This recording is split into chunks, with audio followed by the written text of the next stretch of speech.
Contos e lendas orientais. Voz Iba Mendes. Primeira Rúpia. Conto armênio por Ilya Bulatkin e Maria Reaton. Vivia uma vez num país do norte um ferreiro que tinha trabalhado toda a sua vida para atender às necessidades de sua família.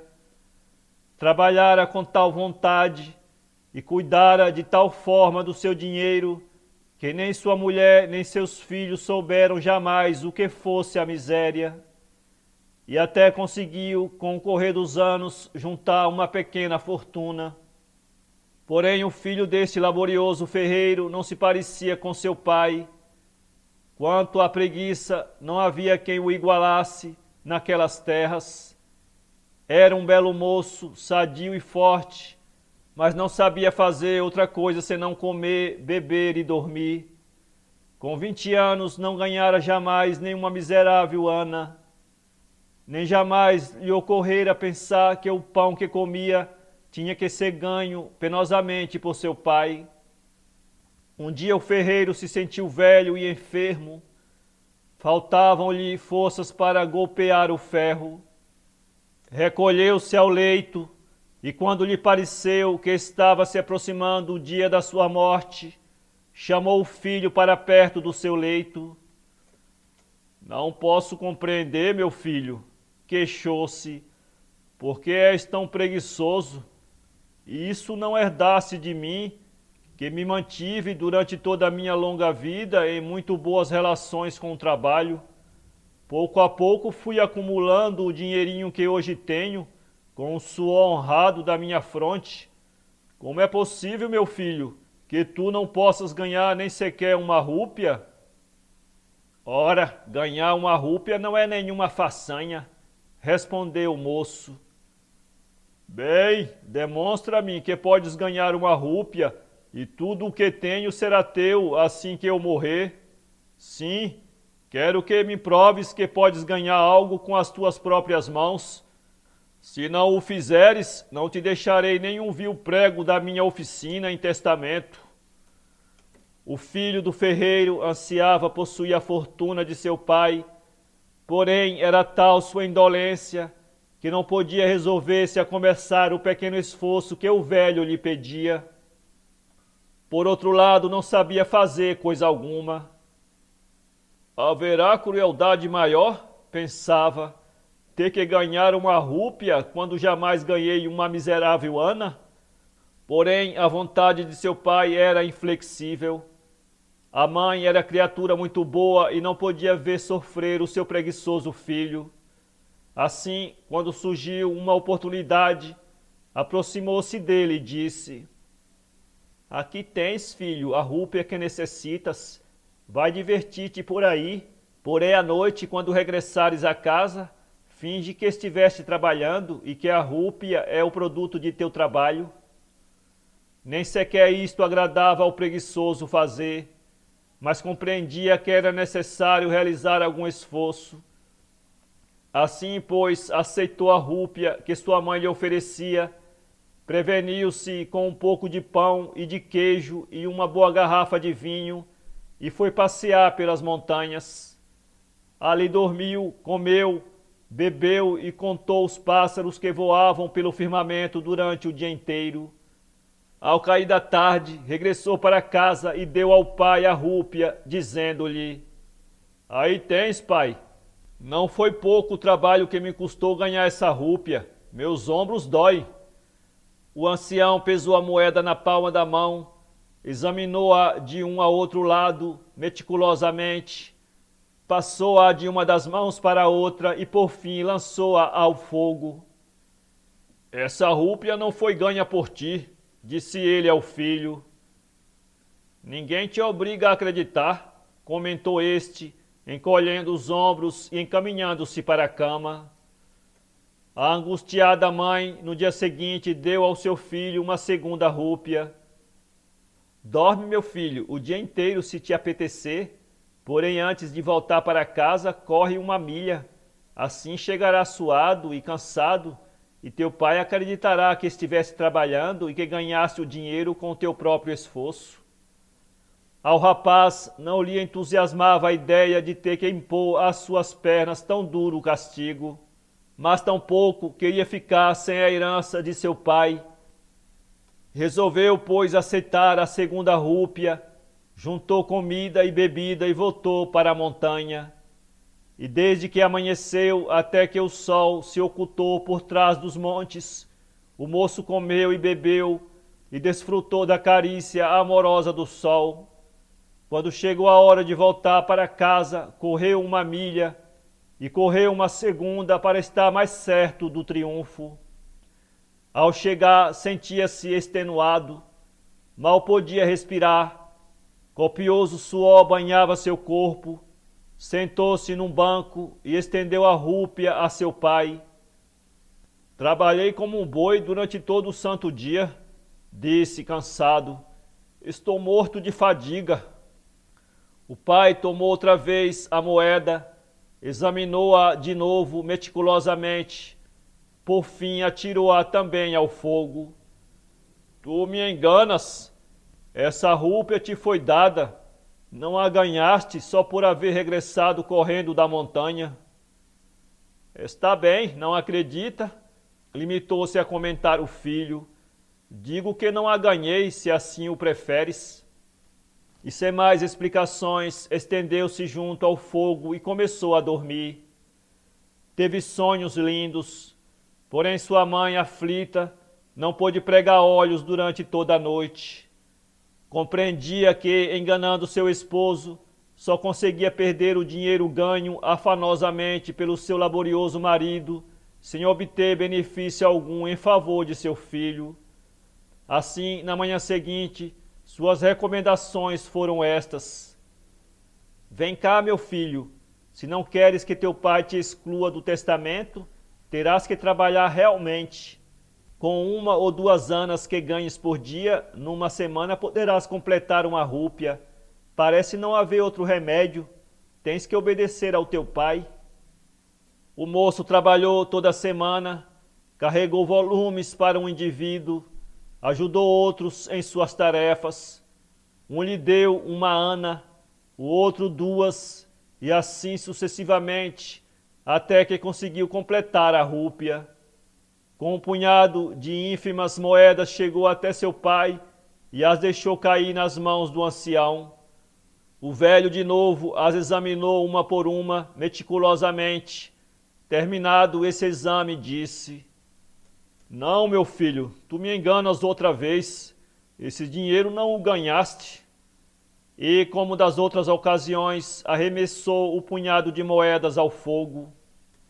Porém o rapaz se atirou frenético para apanhá-las e as foi retirando do meio das brasas, sem parecer sentir as queimaduras. Por que fazes isso? Gritou ele furioso ao autor de seus dias.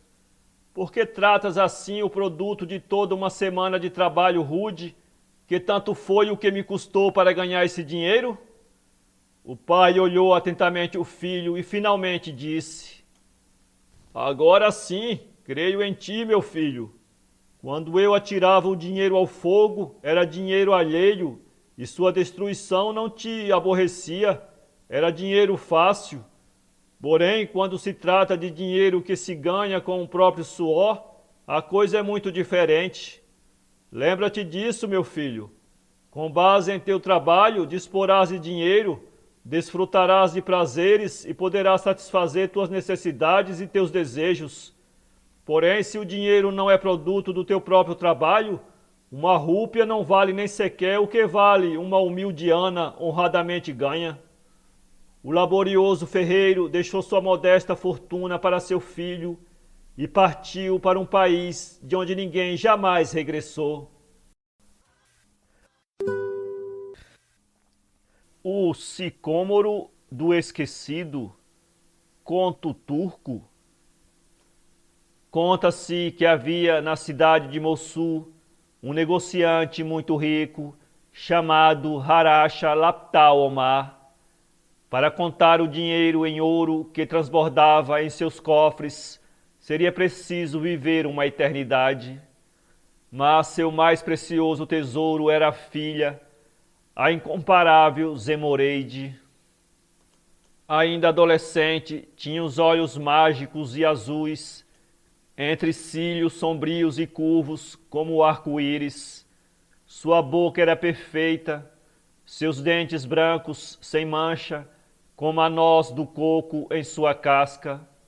Seus seios pareciam feitos de pérolas, rosas e jasmins. Tinha os pés pequeninos e mimosos, as ancas como a lua em quarto crescente, e o baixo ventre macio e suave como de um gatinho. Sheik Islam, ele mesmo, se a tivesse visto, teria ficado deslumbrado. Mas sobre a doce Zemoreide pairava uma perpétua melancolia. Nada conseguia lhe ser agradável. Para ela, o leque de plumas não produzia senão ar quente.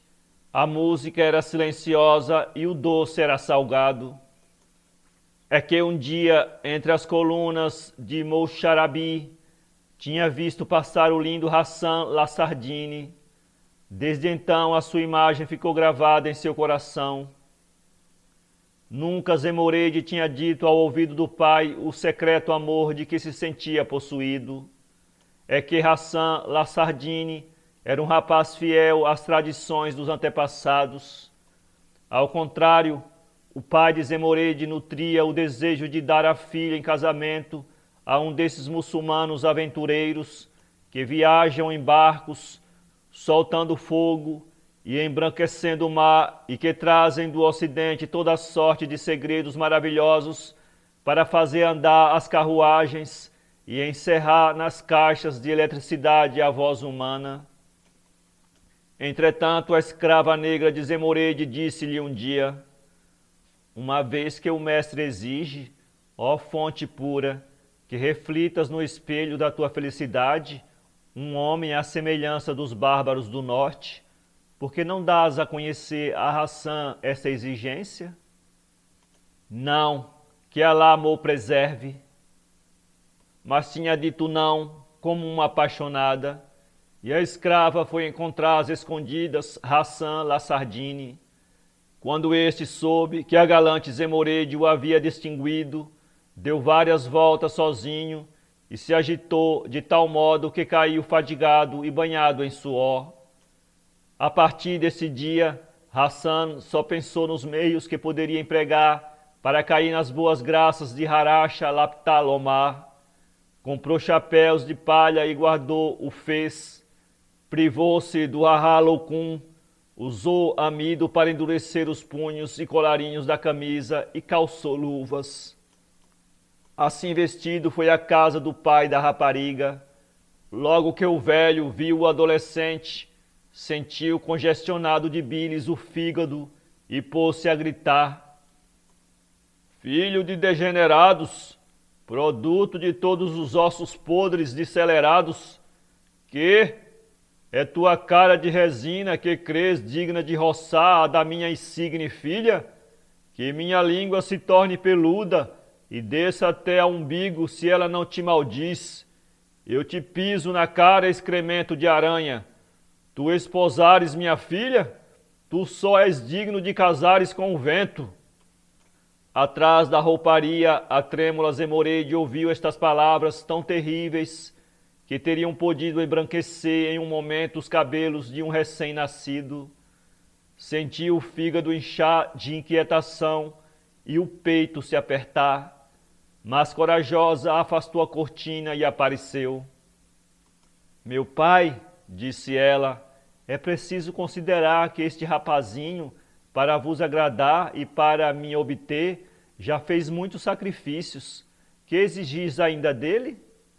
Dizendo estas palavras, pôs os braços no pescoço de Haracha, e isto o acalmou, como se 2 rios de leite tivessem corrido sobre suas espáduas.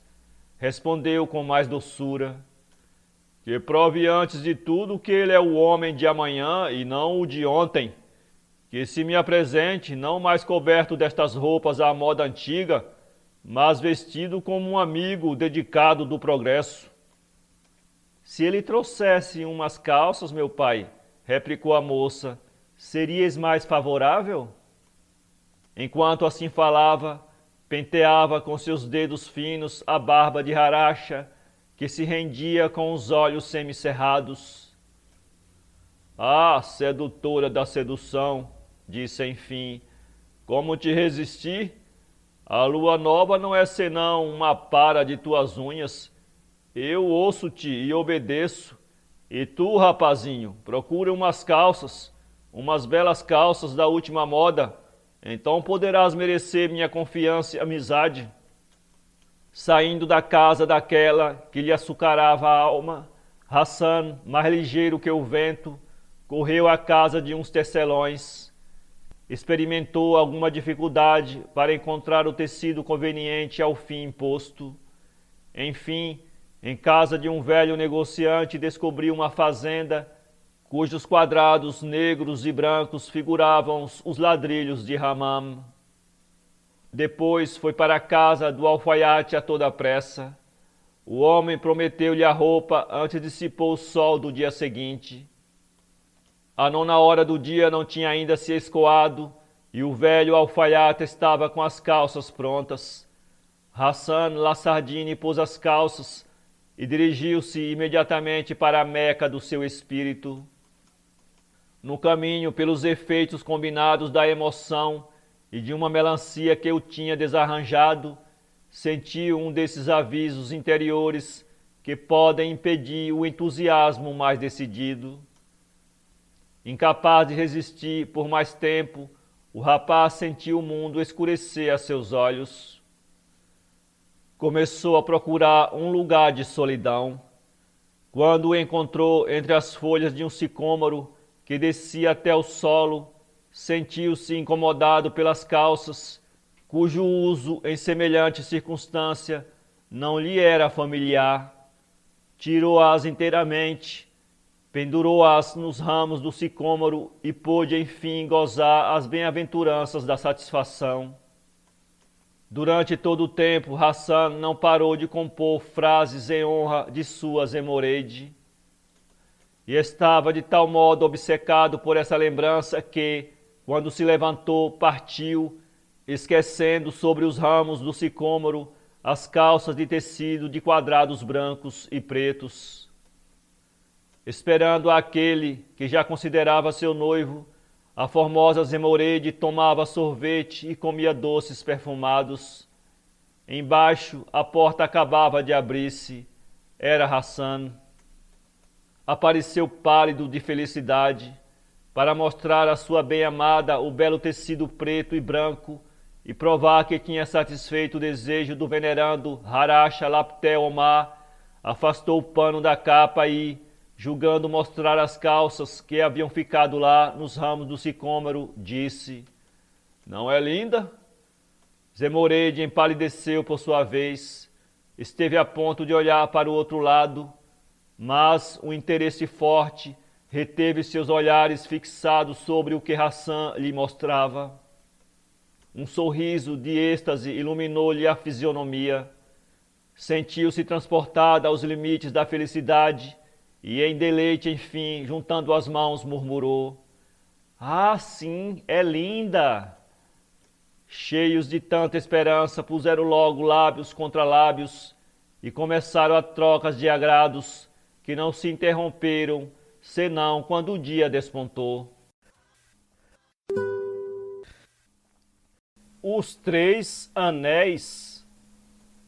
Saladino foi um homem tão valente e tão grande que seu mérito não somente o elevou à dignidade de sultão de Babilônia, mas lhe deu muitas vitórias brilhantes sobre os cristãos e sobre os sarracenos. Como esse príncipe sustentou muitas guerras e era naturalmente magnífico e liberal, esgotou seus tesouros. Surgiram graves questões e teve necessidade de grande soma de dinheiro. Não sabendo onde tomá-la, porque carecia dela com urgência, lembrou-se que havia na cidade de Alexandria um rico judeu chamado Melquisedeque, que era usurário e emprestava dinheiro a juros. Achou que ele poderia ajudar a sair daquele embaraço. Bastava ordenar-lhe que lhe prestasse o serviço, mas justamente nisso estava a maior dificuldade, porque o judeu era o homem mais interesseiro e avaro do seu tempo, e Saladino não queria empregar abertamente a força. Constrangido, entretanto, pela necessidade, e prevendo bem que Melquisedeque não lhe daria nunca de bom grado o dinheiro preciso, pensou em forçá-lo por meio razoável na aparência. Mandou chamá-lo, recebeu-o familiarmente no seu palácio, fê-lo sentar-se ao pé de si e falou-lhe assim: Melquisedeque, várias pessoas me têm dito que tens sabedoria e prudência, sendo também versado nas coisas divinas. Queria saber de ti qual das três religiões, judaica, maometana e cristã, te parece a melhor e a verdadeira. O judeu, tão prudente quanto sagaz, compreendeu que o sultão lhe armava uma emboscada e que seria infalivelmente vítima de qualquer coisa se desse preferência a uma das três religiões. Felizmente não perdeu a tramontana e com singular presença de espírito respondeu: Senhor, a pergunta que me fazeis é linda e muito importante, porém, para respondê-la bem, permiti-me começar por um pequeno conto. Lembro-me de ter várias vezes ouvido dizer que não sei em que país um homem rico e poderoso tinha, entre outras joias preciosas, um anel de beleza e preço inestimáveis. Esse homem, querendo honrar tão raro objeto, resolveu fazê-lo passar a seus herdeiros como um monumento de sua opulência e ordenou no seu testamento que o filho que o tivesse após sua morte fosse considerado seu único sucessor e respeitado como tal por toda a família. O que dele recebeu esse anel fez o mesmo com seus descendentes, de modo que no fim de algum tempo a joia passou por muitas mãos, até que caiu na de um indivíduo que tinha 3 filhos, todos 3 amáveis, belos, virtuosos, obedientes, e que ele igualmente queria. Instruídos das prerrogativas concedidas ao possuidor do anel, cada um dos moços, cioso de tal preferência, fazia a corte ao pai, já velho, a fim de obtê-lo. O pobre homem, que os amava da mesma maneira, estava em grande embaraço, sem saber a quem dar a joia. Desejaria contentar a todos, e seu amor paternal lhe sugeria um meio. Dirigiu-se secretamente a um ourives muito hábil e mandou fazer 2 outros anéis, perfeitamente iguais, que ele próprio não podia distinguir do verdadeiro. Cada filho teve o seu. Após a morte do pai, surgiram naturalmente graves contestações entre os 3 irmãos. Cada qual, em particular, julgava-se com legítimo direito à sucessão. Cada qual queria fazer valer seus direitos e exigir os benefícios decorrentes deles. Teimas e recusas de todos os 3 lados. Apresenta cada qual seu anel tão parecido aos outros que não há meio de achar o verdadeiro. O processo desse inventário, dificílimo de julgar, ainda não foi decidido.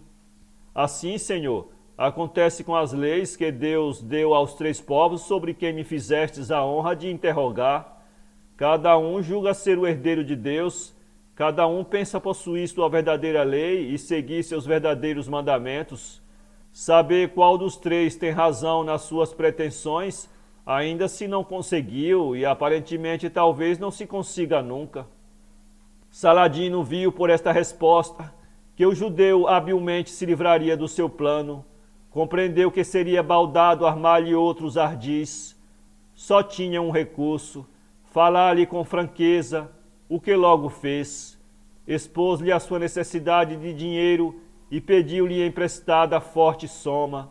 Disse-lhe ao mesmo tempo o que estava respondido a fazer-lhe se tivesse respondido de outra maneira. O judeu, emulado pela generosidade, emprestou-lhe o que ele quis, e o sultão, sensível a esse procedimento, mostrou-se muito reconhecido.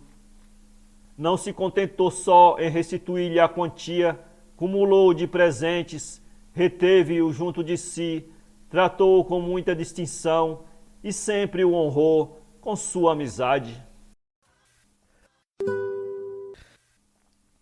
A história do rei turco. Era uma vez um pai que tinha 3 filhos. Quando morreu, deixou-lhes em herança apenas uma velha manta para se cobrirem. Os 2 mais velhos entenderam-se um com o outro e combinaram comprar a parte do mais moço. Este, que era bastante esperto, disse-lhes que sim, mas com a condição de o deixarem dormir no meio. Os outros concordaram e o pequeno recebeu o preço da venda e ficou satisfeito. Todas as noites era uma verdadeira luta, porque cada um puxava para o seu lado e nunca estavam cobertos. O mais novo, no meio, fartava-se de rir e dizia: "Não me meto nem me tiro, tenho meu quinhão vendido." Perceberam os 2 que estavam enganados e disseram um para o outro: "A manta está velha, se a puxarmos muito rasga-se. Então é melhor vendê-la e irmos correr terras a ver se somos mais felizes." "Então vocês," disse o mais pequeno, "querem ir-se embora e não me levam?" "Não, porque estás muito esfarrapado e depois vai nos envergonhar." "Não importa, digam vosmeceis que eu sou seu criado." "Pois está dito, assim podemos levar-te." Puseram-se a caminho e andaram todo dia, até que, ao sol posto, já cansados da marcha, assentaram-se sobre uma grande laje que estava à beira do caminho. Eis senão, quando aparece-lhes um gigante, que era o rei turco, e diz-lhe com um vozeirão de arrepiar: "Quem sois vós, que vos atreveis a tapar a porta do meu palácio?" Responderam logo a tremer os 3 pobres rapazes: "Ó Senhor, nós não sabíamos que esta laje era a porta do vosso palácio. Queira desculpar, Senhor, rei turco, a 3 humildes rapazes que andam pelo mundo a procurar fortuna." "Pois então, venham cá para baixo, que eu lhes dou emprego." Fê-los descer, deu-lhes ceia, e depois mandou a mulher deitá-los ao pé das filhas, que já dormiam. Os 2 mais velhos adormeceram logo. Agora o mais novo estava atento ao que se passava. Daí a pouco levantou-se o rei turco e foi apalpar os hóspedes, a ver se eles dormiam. O pequeno fingiu que ressonava, e o rei enfiou-lhes a todos 3 umas carapuchinhas na cabeça, para os diferenciar das filhas, deitadas na mesma cama. O rapazinho, logo que ele deu costas, trocou rapidamente as carapuças pelas coifas das pequenas e esperou. Alta noite, ele que sente voltar o gigante, e apalpando as cabeças, cortar de um só golpe as das filhas, cuidando que eram as dos hóspedes.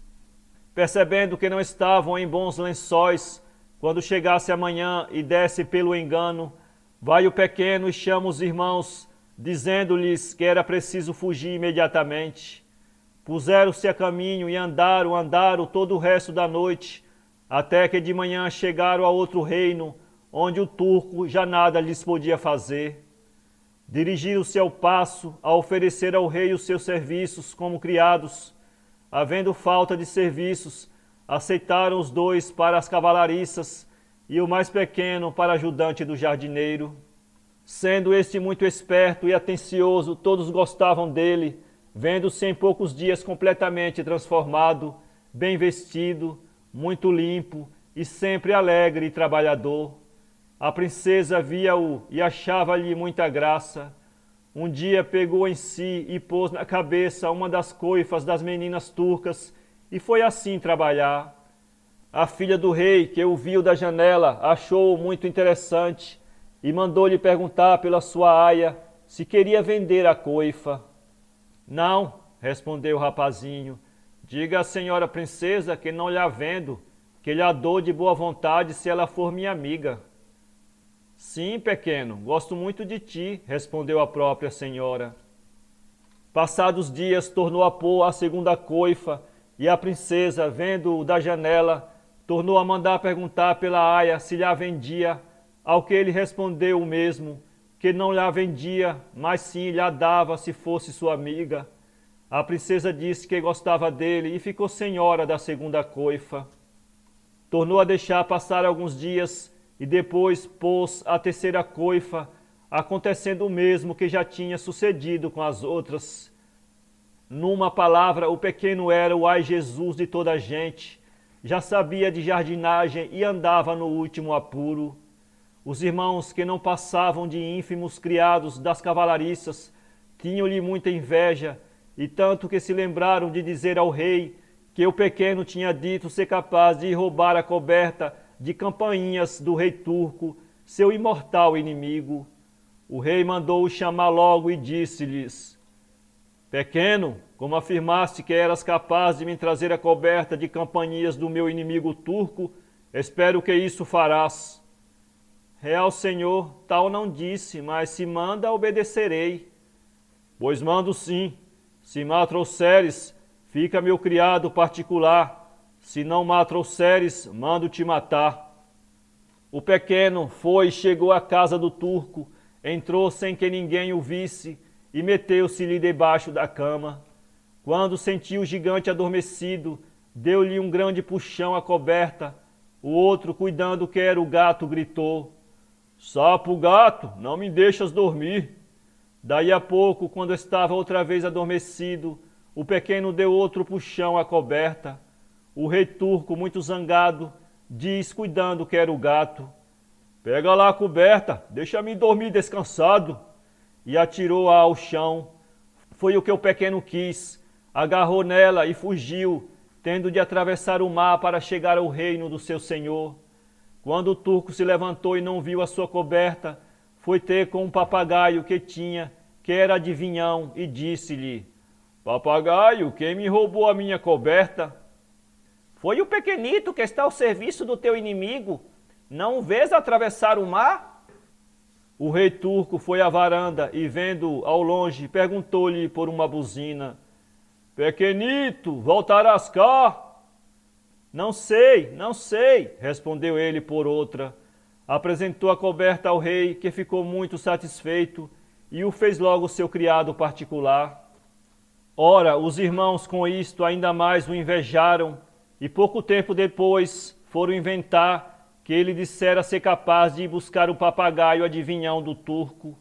O rei ficou entusiasmado e chamou-o logo, dizendo: Pequeno, então tu disseste que eras capaz de ir buscar o adivinhão que tem o meu inimigo? Real senhor, tal não disse, é uma calúnia que inventaram para me perder, mas se vossa majestade ordena, lá irei. Pois vai, que se conseguires isso, far-te-ei ministro da coroa. O pequeno foi, introduziu-se no palácio do rei turco e teve artes de trazer o papagaio. O rei ficou contentíssimo e nomeou logo seu primeiro-ministro. Os irmãos estouravam de inveja, pois enquanto o pequeno chegava a tanta grandeza, eles não passavam de moços de cavalariça, como tinham entrado para o palácio. E lembraram-se de nova intriga para perder o irmão, que era fazer constar ao rei que o ministro se gabava de ser capaz de ir buscar o próprio inimigo. Agora o rei ficou contentíssimo, dizendo: Se o pequeno fosse capaz de tal, eu dava-lhe tudo quanto ele quisesse, casava-o até com a princesa. Mandou-o chamar e perguntou-lhe se tal dissera. Não, real senhor, tal não disse, mas se manda, obedeço. Pois mando, vai.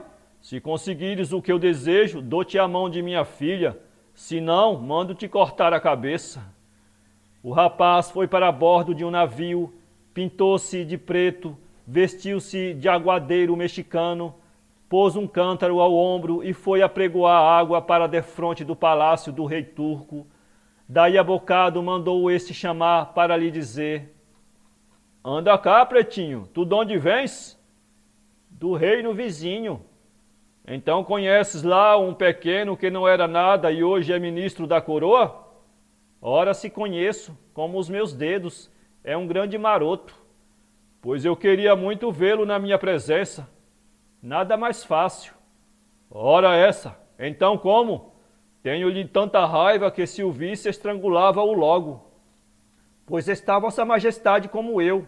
Se o que apanhar não é difícil, mande fazer um caixão de ouro todo cravejado de pedras preciosas, e eu levo-o no navio em que vim, e vou vendê-lo ao pequenito, que é muito curioso de coisas ricas e belas. Boa ideia! Arranja tu isso, que há de ficar bem. Mandaram fazer o caixão segundo o risco dado pelo rapaz, e o rei turco meteu-se nele, e foi assim para o navio. Uma vez ali, o pequeno fechou a chave, e assim chegou à cidade do seu rei. Mandou logo chamar, e diante dele abriu o caixão, onde vinha o rei turco, dizendo-lhe: Real senhor, aqui tendes o vosso inimigo. E para ele gritou: Quereis-me na tua presença? Aqui me tens. Mas vieram logo guardas que prenderam o gigante e levaram por ordem do rei para um forte cárcere. O pequeno casou com a princesa e foi um bom rei, e muito felizes se julgaram ambos. Os irmãos foram expulsos do país quando o rei soube que eram eles os culpados de todas as intrigas, e nunca mais tiveram ordem de lá voltar. A lenda do chá. Foi na China que, pela primeira vez, se bebeu chá, e contam livros chineses muito antigos a seguinte lenda. Havia há muitos séculos um príncipe indiano chamado Darnea, que foi viajar pela China para ensinar ao povo daquele país a civilização. O príncipe tinha tanto desejo de arrancar àquela gente a ignorância, que jurou não dormir enquanto não conseguisse instruir 12 pessoas. Entretanto, um dia, sentado junto a um arbusto para descansar, adormeceu. O seu cansaço era tanto que só acordou no dia seguinte e, envergonhado por ter quebrado o seu juramento, arrancou um galho da pequena árvore, cuja sombra o tentara, e enterrou-o. Um mês depois, passando por aquele mesmo lugar, viu um arbusto que não conhecia. Estava fazendo muito calor. As pequeninas folhas verdes, muito brilhantes, pareciam capazes de enganar a sede que o abrasava. Colheu algumas e, mastigando-as um pouco, achou-lhes gosto agradável. Além disso, notou pouco depois que o seu cansaço ia desaparecendo, como se ele tivesse dormido um bom sono. Fez grande provisão de tão preciosas folhas e seguiu viagem, pondo-as na boca sempre que o sono queria vencê-lo. E ficava logo desperto e bem disposto. Falou desse arbusto a toda a gente, e o uso do chá se espalhou por todo o celeste império. A lenda da Amoureira. Na dinastia de Shang, muitos anos antes de Cristo, vivia em terras da velha China uma formosíssima donzela, muito rica e cheia de virtudes. Um dia, o pai, que de manhã cedo partira a cavalo, desapareceu misteriosamente. A menina chorou amarguradamente, vestiu-se de luto carregado e recusou-se a receber fosse quem fosse antes de tornar a ver o pai. Os ladrões da vizinhança diziam não o ter visto. Os sacerdotes juraram que ele não tinha morrido, mas passou-se um ano sem saberem notícias dele. A mãe, torturada pelas saudades e pelo desgosto, prometeu que daria a mão de sua filha a quem lhe descobrisse o marido. Os rapazes da terra partiram alvoroçados, atravessaram rios e vales, mas tudo foi inútil. Começaram todos a desanimar, quando o cavalo, que naquela malfadada manhã tinha levado seu dono e voltado sozinho, saiu a galope pelos campos, trazendo o velho senhor há muito tempo perdido. A satisfação foi geral, fizeram festas e mais festas. Apenas o pobre cavalo foi deixado triste e só na cavalariça.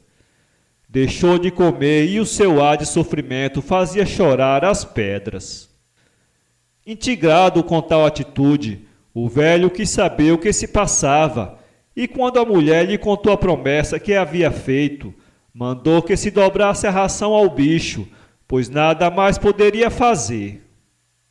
As promessas de casamento cumpriam-se, mas não quando se tratava de animais.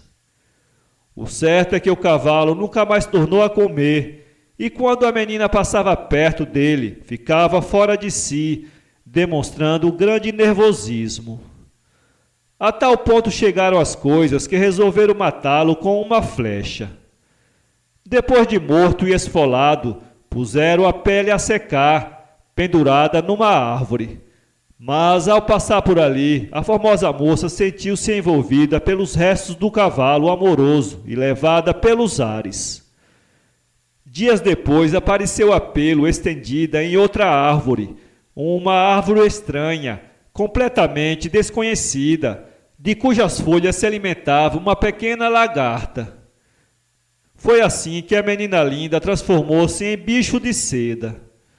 Os anos passaram e um dia apareceu aos pais, já muito velhinhos, montada num tal cavalo, e disse-lhe que era feliz e habitava um outro mundo. O egoísta, lenda budista, conta o grande Mahaduta, o livro do indizível saber, que o terrível bandido chamado Kandata, tendo morrido sem arrependimento, foi arrojado pela imutável justiça às regiões inferiores dos eternos suplícios. Por infindáveis séculos suportou Kandata os tormentos do inferno. Um dia, porém, o seu coração, empedernido, foi tocado por um pálido raio de arrependimento, e o Facínor ajoelhado implorou em prece fervorosa a misericórdia do eterno Senhor da compaixão. Nesse mesmo instante surgiu-lhe a figura radiosa de um anjo que lhe disse: Kandata, o Senhor da compaixão, ouviu a tua prece, e aqui estou para salvar-te dos castigos eternos. Dize-me, porém, se no decorrer das tuas vidas anteriores houve dia em que tivesses realizado uma ação boa, por mais pequena que fosse. Com apenas isso ajudar-te-ei a livrar-te dos tormentos que sem tréguas te afligem. Qual foi, pois, o ato de bondade que em vida praticaste? Pelo Deus da misericórdia, exclamou Kandata, cheio de confusão e tristeza, jamais pratiquei em minha vida passada qualquer ato que não fosse mal. A minha existência foi um rosário de crimes e infâmias de toda espécie. Kandata, continuou o anjo, procura na tua memória, basta um ato verdadeiramente bom de tua parte, um só, para que obtenhas o perdão do Altíssimo. Alguma vez socorreste com a esmola o desvalido? Nunca, murmurou Kandata entre lágrimas. Algum dia, prosseguiu o anjo, tiveste uma palavra de consolo ou de bondade para os aflitos e desesperados? Nunca. Não te apiedaste uma só vez dos enfermos? Jamais. Não dispensaste qualquer proteção aos fracos e infelizes? Nunca, soluçava Kandata. E para os animais, nossos irmãos inferiores? Insistiu ainda o anjo. Também para com eles foste sempre cruel e impiedoso? Deus seja louvado, exclamou Kandata. Lembro-me de que um dia, ao atravessar um bosque, vi no meu caminho uma pequenina aranha. Não pisarei esse pobre animal, pensei, porque é fraco e não faz mal a ninguém, e desviei-me a fim de poupá-lo. Teria sido este um ato agradável à vontade divina? Feliz que és, Kandata, respondeu o anjo. Será esse próprio animalzinho que te proporcionará o meio de salvação.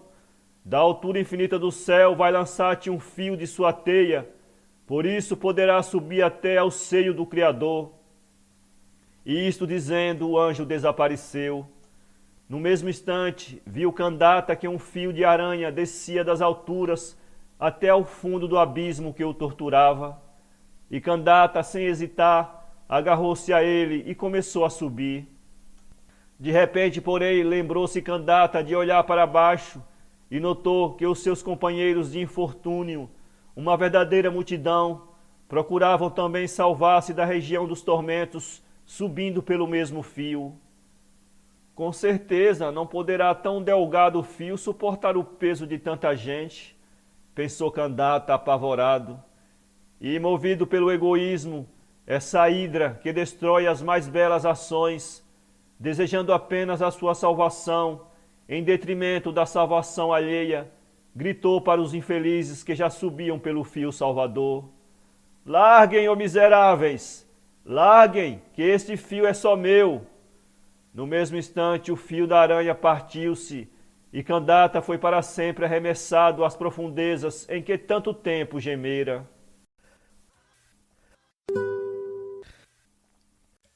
O casamento do rato. Conto tradicional japonês. Ora, havia uma vez um casal de ratos venturosos que em seu celeiro havia amontoado arroz, milho e feijão.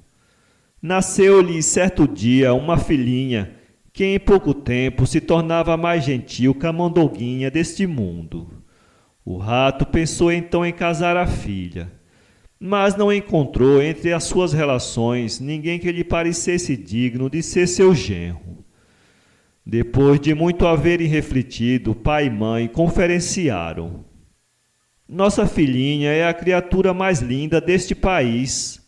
Devemos escolher para genro o indivíduo mais importante do mundo.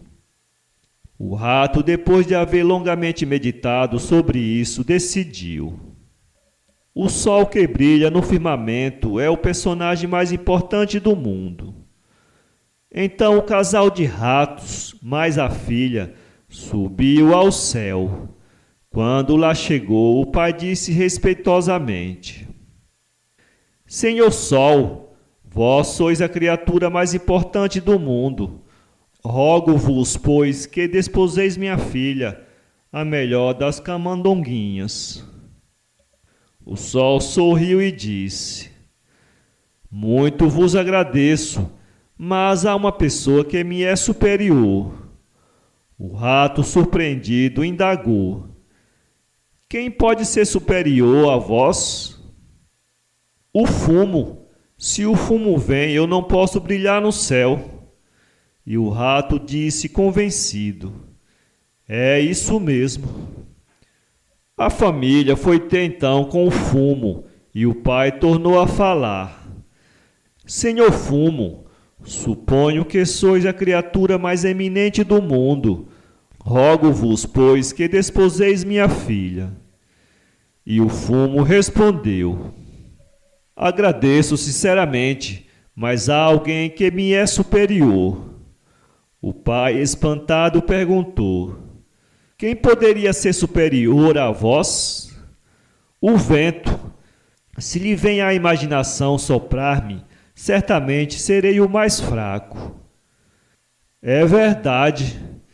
E o rato com sua família foi ter com o vento, e o pai disse: Senhor vento, creio que sois a pessoa mais importante do mundo.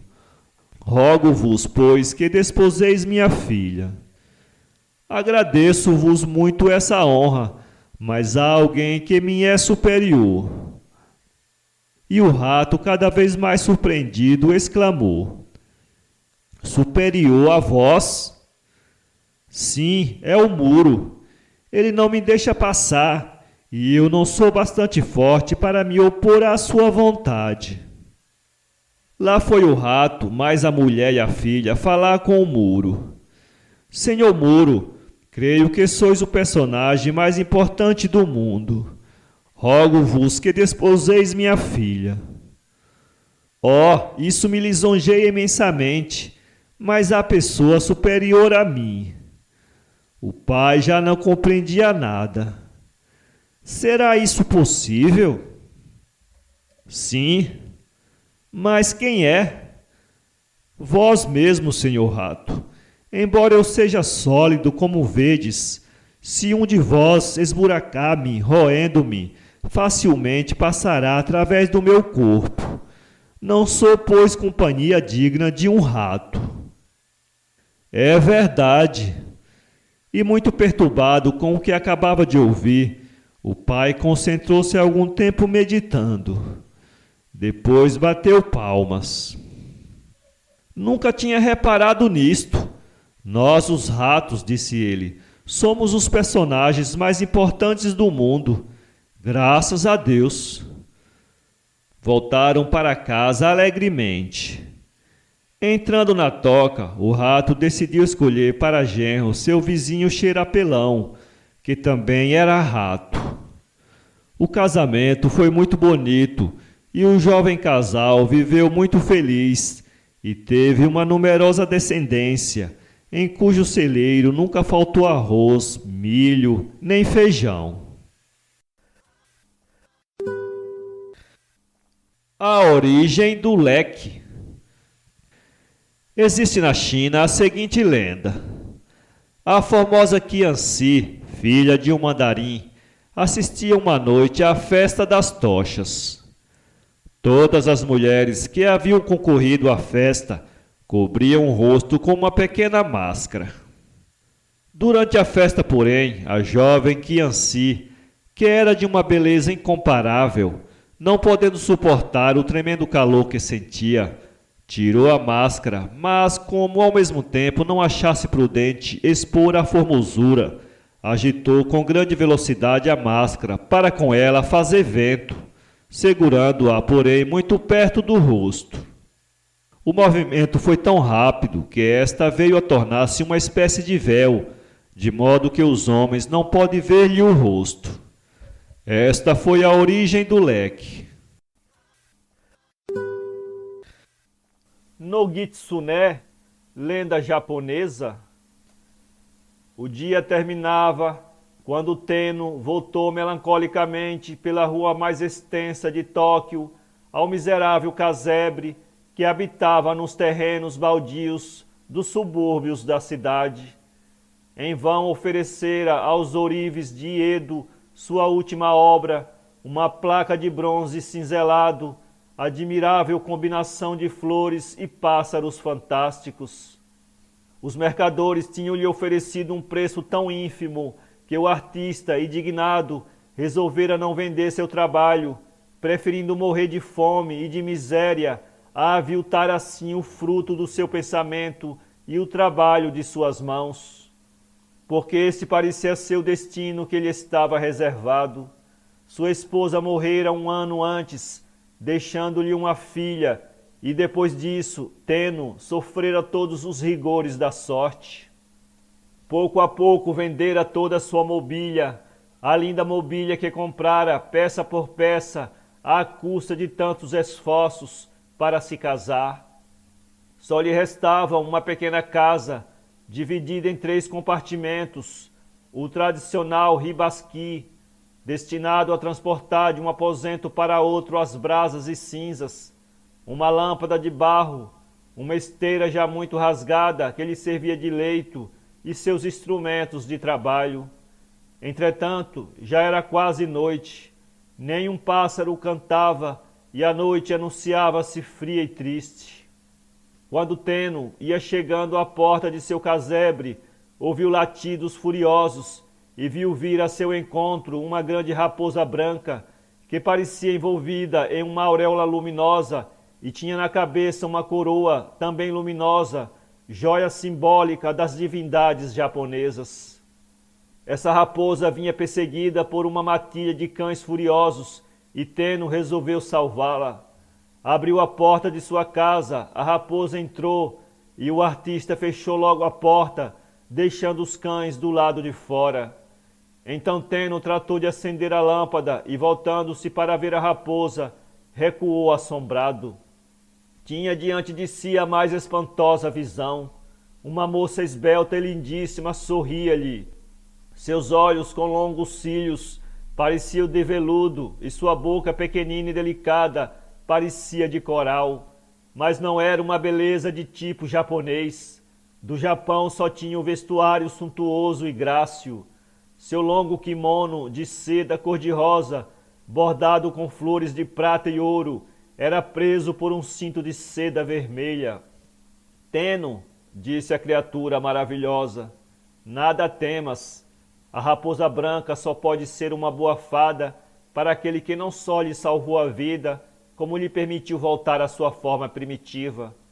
Porque o destino resolvera que só poderia voltar à minha verdadeira forma no dia em que um mortal me concedesse voluntariamente hospitalidade. E este mortal também, por decisão do destino, torna-se meu senhor. De hoje em diante, Nogsuné é tua escrava. Ordena e serás obedecido. Mas Teno prosternara-se diante da fada, dizendo: eu nunca me atreverei a dar ordens a uma criatura divina. Só se quisesse ser minha esposa. Mas como me atreveria eu a propor que unisses todo o teu esplendor à minha miséria? Levanta-te, meu esposo, disse Nogsuné. Teus desejos são ordens para mim. Aceita de minhas mãos um único presente de noivado que te posso fazer. E tirando dos dedos 3 anéis magníficos, um com um rubi, outro com uma opala e o terceiro com uma pérola negra, entregou-as a Teno. O artista compreendeu logo que um pobre homem como ele não poderia facilmente negociar joias de tão alto preço. Os negociantes a quem as oferecesse indagariam com desconfiança de sua origem. Só havia um recurso, e oferecê-las a Shogun, primeiro-ministro, que residia em Edo. Foi o que Teno fez. Logo no dia seguinte, apresentou-se no palácio e foi à presença de Shogun, que lhe perguntou: que queres tu em troca de tão preciosas gemas? Queres ser o primeiro samurai? Queres ser membro do Conselho Imperial? Obrigado, senhor, disse Teno. Desejo continuar a ser simplesmente um artista. Falas como um sábio e um filósofo, mas não se dirá que aceitei tão ricos presentes sem dar uma prova da minha satisfação. Olá, tesoureiro da minha corte. Darás a este bravo artista o título de propriedade de minha casa de campo de Tóquio, com todos os móveis, sedas, lacas e bronzes que contém. Além disso, farás levar a essa casa 5 cofres incrustados de nacá, contendo cada um 100.000 ienes, para que o bravo Teno viva doravante no luxo e na abundância.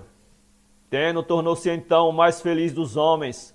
A casa que o Shogun lhe oferecera era situada no meio de um vasto jardim, com árvores centenárias, e com ele vivia Nogitsuné, que se tornara a mais meiga e gentil das esposas.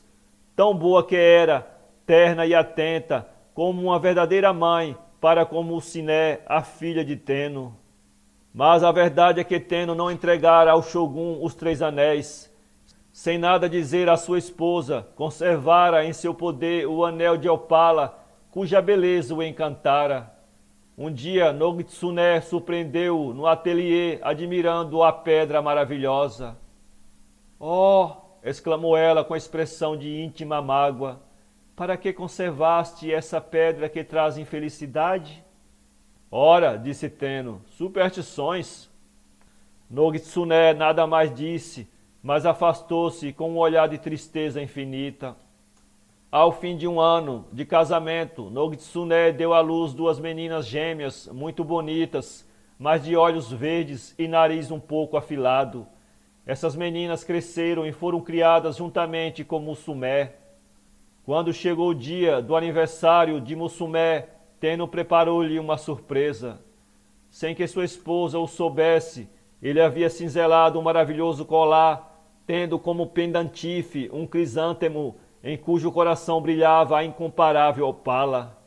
Enquanto Nogitsuné estava no jardim e colhia flores para armar a casa, Teno pendurou ao pescoço de Musume a joia esplêndida e saiu, deixando juntas as 3 irmãs. E procurava sua esposa no jardim quando ouviu um grito terrível. Correu e, entrando, viu que Musume estava só com 2 raposas, uma das quais atirara a menina ao chão e, mordendo-a no pescoço, sugava-lhe o sangue e a vida. Teno conseguiu fazê-las fugir, mas não viu mais Nogitsuné, que desaparecera para sempre. Tendo conseguiu salvar sua filha, mas levantando-a do chão, viu que a fatal opala partira-se ao meio, e desde esse dia perdeu toda a felicidade. A beleza ideal, lenda indiana, de Walter Holloway. Tavi era a mais formosa donzela do vale de Nervasa e sabia que era bela. Quando pela manhã atravessava o prado para ir buscar água na fonte, caminhava orgulhosa de sua própria graça esbelta, e seu passo bem ritmado era uma harmonia sem igual. Quando chegava à nascente cristalina e fresca, seu primeiro gesto era o de se curvar para o espelho da água para admirar seu lindo rosto, a linha perfeita de seus ombros, a curva cheia de seu colo. E sentia-se feliz, imensamente feliz por ser tão bonita. Isso durou muitos meses. Depois, pouco a pouco, Tavi mudou. Não no físico, que se conservou soberanamente belo. Era até possível que seus encantos se aperfeiçoassem, porque a palidez, por vezes aparente em seu rosto, tornava-a mais emocionante. A própria tristeza que agora velava seus olhos e retardava seus passos, dava mais poesia a seu olhar e à sua silhueta. Mas ela já não se detinha diante do espelho do lago, não encontrava prazer na contemplação de sua imagem e suspirava com expressão dolorosa. Um dia entrou pela mata, que a recordação de Vishnu tornara sagrada, e foi procurar o mais famoso entre os anacoretas que ali viviam, o mais sábio e piedoso, o mais emaciado pelas mortificações e por isso mesmo o mais dotado com sabedoria divina.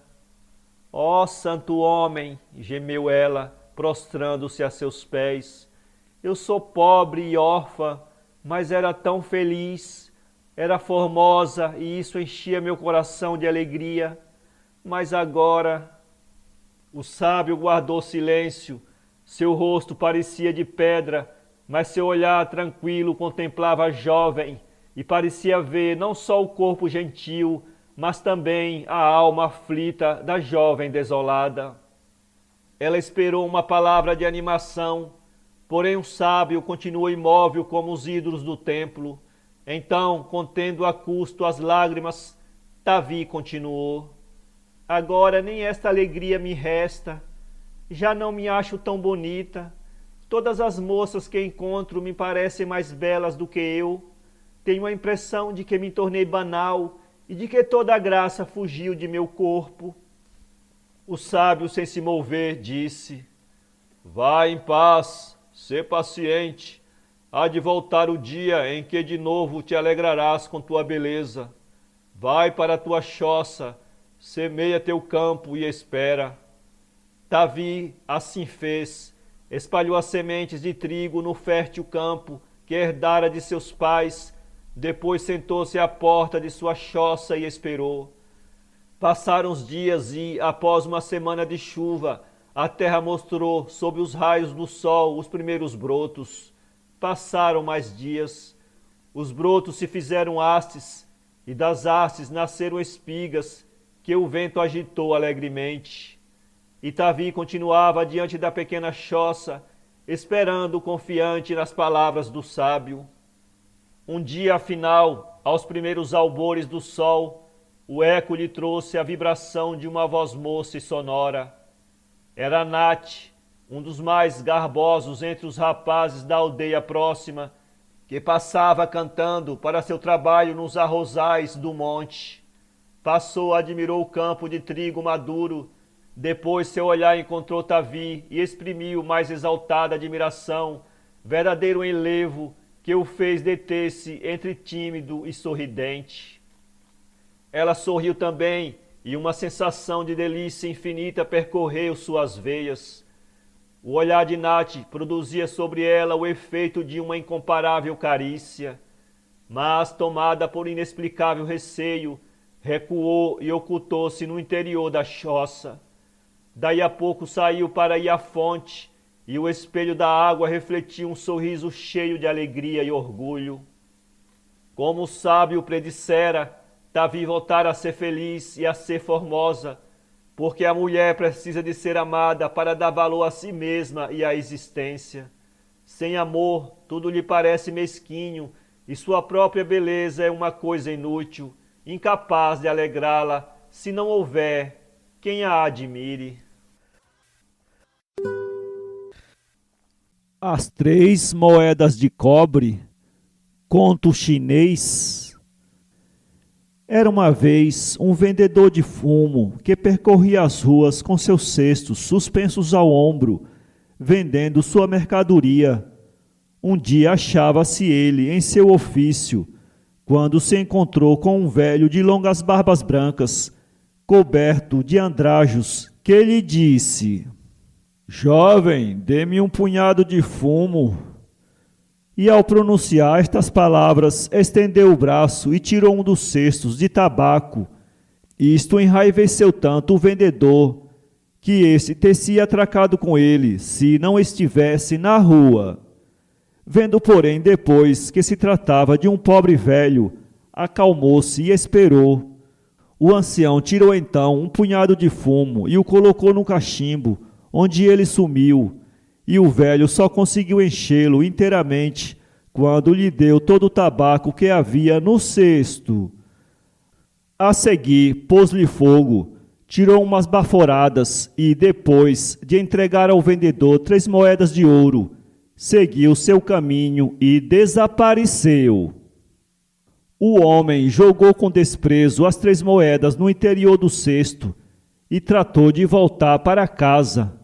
No entanto, à medida que caminhava, notou que o cesto se tornava cada vez mais pesado e, examinando-o, notou que se achava absolutamente cheio de moedas. Repartiu-as então entre os 2 cestos para melhor equilibrá-los e continuou seu caminho, mas ao chegar a casa, já os 2 cestos se encontravam igualmente repletos. O vendedor, alegre e intrigado, colocou todo o dinheiro numa grande caixa onde guardava suas economias, mas as moedas começaram a transbordar e teve que pôr o restante numa vasilha que, dentro em pouco, estava também repleta. Entusiasmado com seus haveres, resolveu deixar sua ocupação antiga e abrir uma casa de penhores, na qual passava o dia gozando suas riquezas. A ambição, porém, começou a dominá-lo e resolveu aumentar ainda mais seu dinheiro, explorando os pobres que recorriam à sua loja. Passado algum tempo, entrou em sua tenda um velho a vender boas mercadorias, pelas quais pedia apenas 3 moedas de cobre, nem mais nem menos. O antigo vendedor ambulante de fumo, vendo que ia fazer um bom negócio, pois as mercadorias oferecidas pelo ancião valiam muito mais do que a importância que por elas pedida, apressou-se em dar-lhe o dinheiro exigido. Sua avareza, porém, foi então castigada, pois a partir desse momento, desaparecida as 3 moedas mágicas, a fortuna do vendedor foi se desbaratando, até que ele se viu na maior miséria. Para ler esse livro, acesse www.poeteiro.com.